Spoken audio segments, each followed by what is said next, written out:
में, ठीक है। नेक्स्ट हमारे पास है हम discrete frequency distribution. Discrete frequency distribution में क्या होता है कि arrangement of discrete data into tables such that against each observation it's frequency is given. Observation के अगेंस्ट ही उसकी जो होती है फ्रिक्वेंसी को अरेंज किया होता है, वो होता है डिस्क्रीट फ्रिक्वेंसी डिस्ट्रीब्यूशन।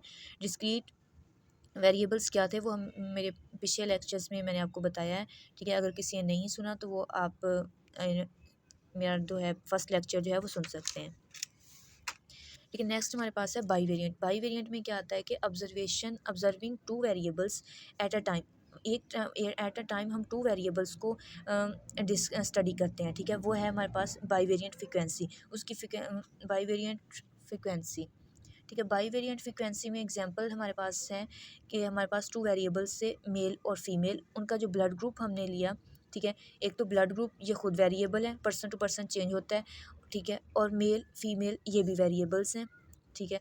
तो हम टू वेरिएबल्स को एट अ टाइम स्टडी कर रहे हैं। एक तो पर्सनस को स्टडी कर रहे हैं, इंडिविजुअल को स्टडी कर रहे हैं, दूसरा हम ब्लड ग्रुप को स्टडी कर रहे हैं, ठीक है। तो ये क्या हो गया बाई वेरिएंट फ्रिक्वेंसी।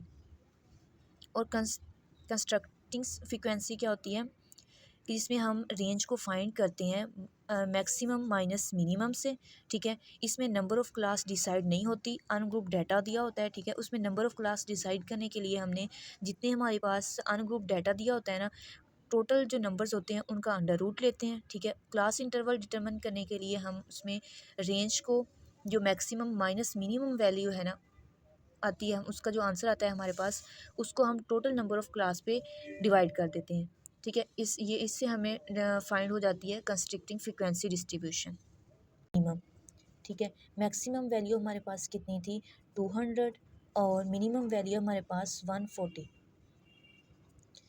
ठीक है। तो ये हमारे पास आ जाएगा -60, ठीक है। अब हमने फाइंड करनी है डिसाइड करनी है नंबर ऑफ़ क्लास कि हमने कितनी नंबर ऑफ़ क्लासेस बनानी है, कितने में डाटा अरेंज करना है, ठीक है। नंबर ऑफ़ क्लास के लिए हमने पढ़ा है कि जब हमें नंबर ऑफ़ क्लास डिसाइड नहीं होंगी तो हम क्या करेंगे कि जितनी पॉपुलेशन हमें जितने वैल्यूज़ हमें दी गई हैं उन वैल्यूज़ का हम ले लेंगे अंडर रूट, ठीक है। तो हमारे पास वैल्यू है 35, इसका हम ले लेंगे अंडर रूट। अंडर रूट 35 ये आलमोस्ट आता है, आलमोस्ट इक्वल टू है 6 के, ठीक है। 5.91 आता है समथिंग, तो ये आलमोस्ट इक्वल होता है 6 के। इट मीन्स कि हमने इसकी 6 क्लासेस बनानी है। अब कितने इंटरवल से बनानी है वो इंटरवल हम डिटरमिन कर लेंगे। क्लास इंटरवल हमने क्या पढ़ा, जो क्लास इंटरवल्स है इसमें वो होता है range divided by number of class, ठीक है। अब divided by number of range हमारे पास कितनी आई, रेंज हमारे पास आई है 60, ठीक है। टोटल नंबर ऑफ़ क्लासेस हैं 6, तो ये आ जाएगा 10 के गैप से हमने 10 के इंटरवल से अपने जो है 6 क्लासेस में डाटा को अरेंज करना है। तो ये क्या है हमारे पास आ जाती है फिर कंस्ट्रक्टिंग फ्रिक्वेंसी डिस्ट्रीब्यूशन। अच्छा, अब हमारे पास आता है relative frequency distribution. Relative frequency distribution क्या है कि frequency of a class divided total number of classes is called relative frequency. किसमें क्या होता है कि जो नंबर ऑफ़ क्लास की फ्रिक्वेंसी होती है ना उसको टोटल नंबर ऑफ़ क्लासेस की फ्रिक्वेंसी पे डिवाइड करते हैं, ठीक है। Frequency of class divided total number of classes is called relative frequency distribution, ठीक है। अब वो इसमें करते कैसे हैं कि एक क्लास की फ्रिक्वेंसी को टोटल नंबर ऑफ़ फ्रिक्वेंसी पे डिवाइड करते हैं, वो है रिलेटिव फ्रिक्वेंसी।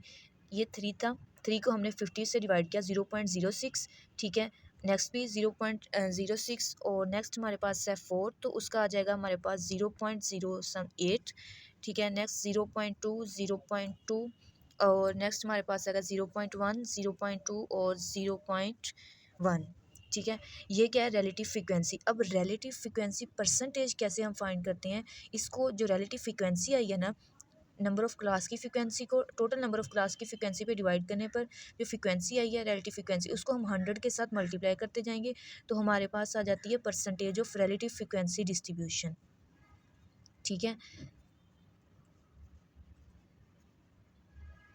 ये आ गया हमारे पास रिलेटिव फ्रिक्वेंसी डिस्ट्रीब्यूशन। अब कम्युलेटिव फ्रिक्वेंसी डिस्ट्रीब्यूशन क्या होता है, कम्युलेटिव का मीन होता है कि आपने जो फर्स्ट फ्रिक्वेंसी है ना, रिलेटिव फ्रिक्वेंसी क्या है कि जो सिंपल फ्रिक्वेंसी दी हुई है ना उसमें फर्स्ट तो हम वैसे लिखेंगे, ठीक है। और सेकंड जब हमने फाइंड करनी है तो वो जो फर्स्ट लिखी है उसको फर्स्ट को सेकंड फ्रीक्वेंसी के साथ प्लस करके फिर लिखेंगे, ठीक है। जैसे 3 को 3 से प्लस किया 6, 6 को फिर नेक्स्ट 4 से प्लस करके हम 10 लिखेंगे, 10 में फिर प्लस करेंगे 10 तो वो हो जाएगा 20, ठीक है। अब जो रिलेटिव क्यूमुलेटिव फ्रीक्वेंसी डिस्ट्रीब्यूशन है ना, ये जो रिलेटिव फ्रीक्वेंसी हमारे पास आई है ना, इसके अंदर हमने फर्स्ट डिजिट वैसे लिखना है, फिर फर्स्ट हमारे पास है 6, 6 को हमने 6 में प्लस करके 12 लिखेंगे, ठीक है। 12 में फिर हमने 8 प्लस करके 20, 20 में फिर हम नेक्स्ट 2 प्लस करके, ऐसे ही सेम आपने लिखना है, ठीक है।